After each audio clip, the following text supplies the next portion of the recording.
500 വർഷത്തെ മുകളിൽ ഉള്ള ഒരു സർപ്പക്കാവ് നമ്മുടെ ആ വയനാട് ജില്ലയിൽ തന്നെ കാണാത്ത രീതിയിലുള്ള ഒരു ഫലവൃക്ഷം, അതായത് വള്ളി, ഒരു കാട്ടുമുന്തിരി എന്ന് പറയുന്ന ഒരു വള്ളി. അതിന് ഒരു നിർണയിക്കാൻ പറ്റാത്ത കാലപ്പഴക്കമുണ്ട്.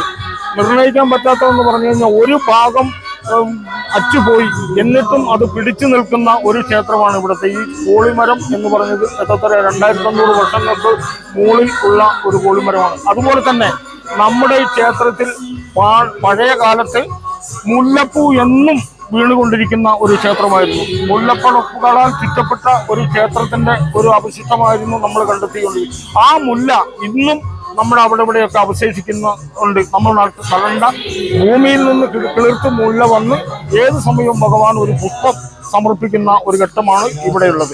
ഈ സർപ്പക്കാവ് മീനമാസത്തിൽ നമ്മുടെ സർപ്പം, ഇത് ഇഷ്ടം പോലെ സർപ്പം നമുക്ക് കാണാൻ പറ്റുന്നു. ഈ കഴിഞ്ഞ ദിവസങ്ങൾ തന്നെ 2-3 സർപ്പം ഈ നമുക്ക് നേരിട്ട് കാണാൻ, നമ്മൾ ഒരു ഉപദ്രവവും മറ്റൊന്നുമില്ല, നമുക്ക് നേരിട്ട് കാണുന്നതിൽ ഉപരി അതിന്റെ തൊലി പൊളിച്ച് നമ്മളെ കാണിച്ചു തരും. അത് മീനമാസത്തിലെ ഉത്തരനാളിലാണ് പ്രതിഷ്ഠാകർമ്മം നടത്തുന്നത്. അത് അണ്ടലാടി മന തന്ത്രി പരമേശ്വരൻ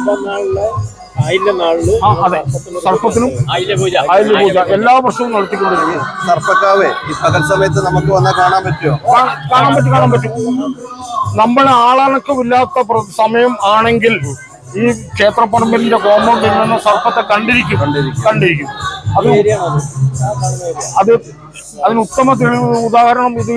ഈ പരിസരം അന്ന് നോക്കിക്കഴിഞ്ഞാൽ സർപ്പത്തിന്റെ പടം പൊളിച്ചിട്ടിരിക്കുന്നതാണ് യഥാർത്ഥ സർപ്പം. അന്ന് പൂജ നടക്കുന്ന സമയത്ത് സർപ്പം അവിടെ ഉണ്ടാവും.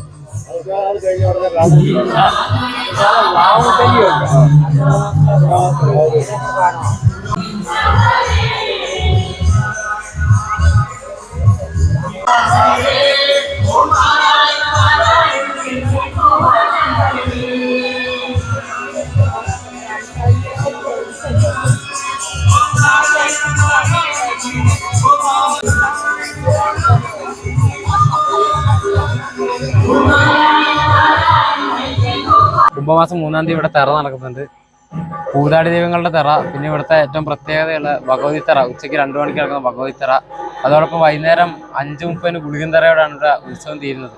പൂതാടി ദൈവങ്ങളുടെ തെറ പ്രത്യേകതയുള്ള തെറയാണ്. ഈ കളം വിട്ട് പുറത്തു വരില്ല പൂതാടി ദൈവങ്ങളുടെ തെറ.